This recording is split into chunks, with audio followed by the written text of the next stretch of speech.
Y esa es la Sí. doctrina de la iglesia. Muy bien. Segunda pregunta, ¿en tu iglesia creen en juzgar a un anciano? Sí, Sí. tenemos un protocolo muy claro de cómo debe ser juzgado un anciano y cómo se arma un comité por cualquier acusación que se le viene. Toda acusación, no hay ni una que no hay. Si alguien acusa a un anciano en la iglesia Freeborn, inmediatamente se establece un comité de juicio que es formado por mínimo 3 personas. Los otros ancianos, y si no hay suficientes ancianos para completar los 3, entonces los diáconos, y si no hay con suficientes diáconos, entonces cualquier miembro de la iglesia por antigüedad. Entonces el que lleva más tiempo ahí, primero, segundo y así, hasta se completa un comité. Mínimo 3 personas, puede ser más si los que están ahí desean tener más juicio, más consejeros en el asunto. Y ellos van a investigar y van a considerar la situación y lo que ellos presentan como el juicio, ese es el juicio que se hace. Okay. O sea, Adelante. o sea, por ejemplo, si el comité dice, no, pues no hay remedio, te vas. ¿Te vas o sí? Sí. Yo pensé que a lo mejor tenían, por ejemplo, no, pues si mataste a alguien te vas, no sé, algo así como marcado, de tal falta te vas, tal falta. Pero no, ¿verdad? Es según el juicio del comité en el momento. Ok. Sí. ¿Y no juzgan por pecado o sí juzgan por pecado? ¿Pero a quién? ¿A los ancianos? No, a la iglesia en general, sin... Depende de lo que llamas juzgar. ¿Cómo se juzga a un miembro que es una oveja a diferencia de ¿cómo se llama? De un anciano? ¿Es más severo el juicio para un anciano o es más severo el juicio para una oveja? No, para un anciano. De hecho, nosotros no regañamos a nadie que no es anciano en la congregación. Solamente a los ancianos reprendemos públicamente. A los que no son ancianos, nosotros tratamos con ellos como un ministerio. Los ancianos ministran, los pastores ministran a las ovejas. Y si uno de ellos está en pecado, solamente si está renuente de no querer arrepentirse de un pecado muy grave, como las que están en 1 Corintios 5, se le pediría que ya no regresara a la reunión. Pero eso solamente en casos muy excepcionales. Si uno está en adulterio o fornicación y ya no viene a la iglesia, no hacemos nada, porque no están en la iglesia. ¿Qué vamos a hacer? ¿Sí?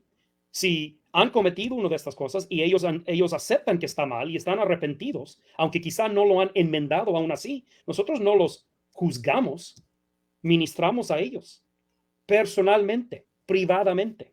Nuestro deseo es ganar a estos, ¿sí? No aparentar su justicia lavándonos las manos de los que son pecadores. Muy bien, Miguel, como tú sabes, pues salen más preguntas. Después de una pregunta pueden salir otras preguntas. ¿Cómo tratan a una persona que va a la iglesia pero no es miembro de la iglesia? Lo tratamos lo mejor que podemos. Nosotros ¿Lo hacen queremos que la sentir a gente gusto? llegue. ¿Mande? ¿Lo hacen sentir a gusto aunque esté en su pecado? Nosotros tratamos de hacerlo sentir lo más cómodo que pueda sentirse sin pensar que estamos de acuerdo con lo que hace mal. ¿Sí me explico? Yo no quiero que nadie venga a la iglesia y piense que si anda mal, que eso está bien. Pero tampoco quiero que piense que de alguna manera se ha hecho nuestro enemigo. Yo quiero que él sea lo más cómodo posible sin pensar que aquí no nos importa la justicia. Entonces, nosotros somos muy cuidadosos de cómo hablamos del pecado. Porque es necesario que la gente escuchen si queremos que entiendan. Entonces, no es que no hablamos del pecado, pero como yo era antes de ponerme ahí a insultar a los pecadores, no lo hacemos ya. Yo no lo hago. Mi afán es razonar con ellos, explicar el por qué ofende a Dios lo que hacen, por qué ofende al prójimo y por qué ofende a sí mismos el pecado. Para que ellos piensen en eso. Yo quiero que ellos sienten que aunque yo les digo la verdad, mi corazón es en ayudar, en sanar, en consolarlos. Los pecadores son tanto víctimas de su pecado como criminales en su pecado. Son las dos cosas. ¿Sí? No es uno ni el otro. Por eso Pablo dijo, la fornicación es un pecado que es contra el cuerpo. El que fornica no solo comete el pecado, es injuriado por el pecado. olvidamos eso demasiadas veces y los tratamos a todos como unos desgraciados. Mi última pregunta, yo creo que esta va a ser la más, ah, pues la más difícil de contestar en verdad. Y pues lo siento, ¿verdad? Pero lo tengo que preguntar. ¿Cómo se le debería de juzgar a José Hernández? En lo general, como la iglesia tiene que hacerlo, la iglesia donde pertenece, o va a ser la denominación. ¿Cómo se le tiene que juzgar? Si es necesario juzgarle para que la gente Bueno, es entienda. necesario hacer un juicio. En mi opinión, no hay ninguna duda de eso.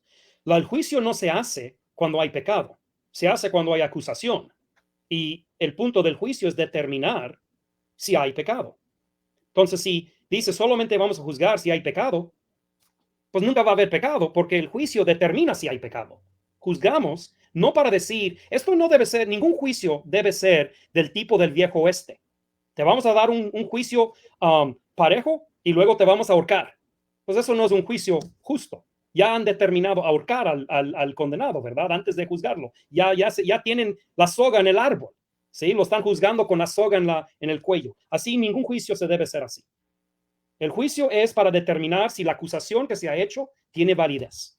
Y si lo tiene, ¿cómo debe la iglesia manejarla al punto? Entonces, si hay una acusación, y obviamente la hay, todo el mundo ya lo sabe, tiene que haber un juicio. En mi opinión, tiene que haber un juicio. El hecho de que no se ha hecho y no se ha hecho por tantos años es la razón que está destruyéndose la iglesia. Digo, la de León. Han dejado que esta cosa siga y nadie hace nada. ¿Y quiénes tienen que hacerlo? Los miembros de la iglesia. Y varios de ellos, yo no voy a decir quién, pero varios, quizá 4 o 5, no me acuerdo cuántos, era 4 o 5, de los que se quejan de José a través de los últimos, digamos, 4 años, me han llamado en diferentes tiempos para pedirme consejo. A todos les he dicho lo mismo. Necesita la iglesia juzgarlo para ver si es cierto o no. Y si es cierto, necesita determinar la iglesia cómo tratarlo. Segundo, nadie que se está quejando se debe ir de la iglesia. Y si se van, ya no deben hablar del asunto, porque renuncian el derecho de juzgar. Solamente los que están en la iglesia pueden juzgar. Yo creo, y soy del pensamiento, y como lo mencionas, que si tú eres parte de la iglesia,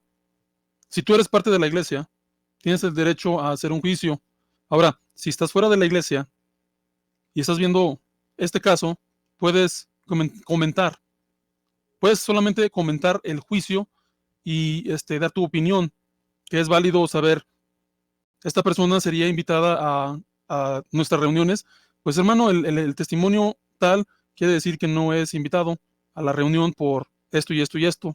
Entonces, ese sería mi punto de vista al cual yo también no creo que debamos de hacer juicios sobre si se va o se queda una persona en las cuales no es nuestro, no estamos en esa iglesia para hacer juicio. Y si estuviéramos en esa iglesia... Cuando yo hablo de juzgar, yo no estoy hablando de la forma técnica. Yo estoy usando la palabra en una manera muy angosta. Yo no estoy hablando en la forma ancha o amplia o general de dar una opinión sobre el asunto o de organizar una iglesia ajena de cierta forma en base a mi opinión. Eso no es lo que hablando de juzgar. ¿Sí? No tener yo no digo que los que se van no pueden tener una opinión.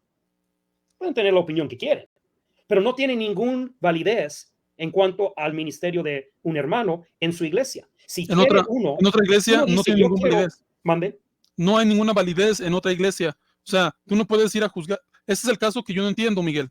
¿Cómo es que fueron personas de otra iglesia a juzgar un juicio que no les correspondía juzgar? Ese sería mi punto de vista. ¿Y por qué sería eso? Si no son parte de esa iglesia, ¿por qué se les da la autoridad? En gran parte porque esa iglesia no tiene un documento escrito que diga cómo deben hacer el juicio. Y todos están así, esperando a que vengan los americanos y hagan algo. Sí, tienes razón. Yo por eso dije que no deben de esperar. Un americano no tiene por qué estar ahí haciendo nada. No tiene ningún derecho de juzgar algo interno. Ni ningún mexicano, ni ningún ruso, no tiene nada que ver con nacionalidad. Tiene que ver que no están en la iglesia. Y la iglesia, según las escrituras, todo pertenece a la iglesia. Los apóstoles, los ángeles, el cielo, la tierra, el porvenir, todo, el futuro, el pasado, dice que todo es dado a la iglesia. Eso es en el contexto donde Pablo dice que debemos nosotros juzgar, porque vamos a juzgar aún a los ángeles. No necesitamos un apóstol, ni americano, ni mexicano, ni ninguna otra persona, apóstol, que venga de fuera y haga un juicio en una iglesia. La iglesia misma tiene el Espíritu de Dios y la autoridad y la responsabilidad de hacer el juicio. Y cuando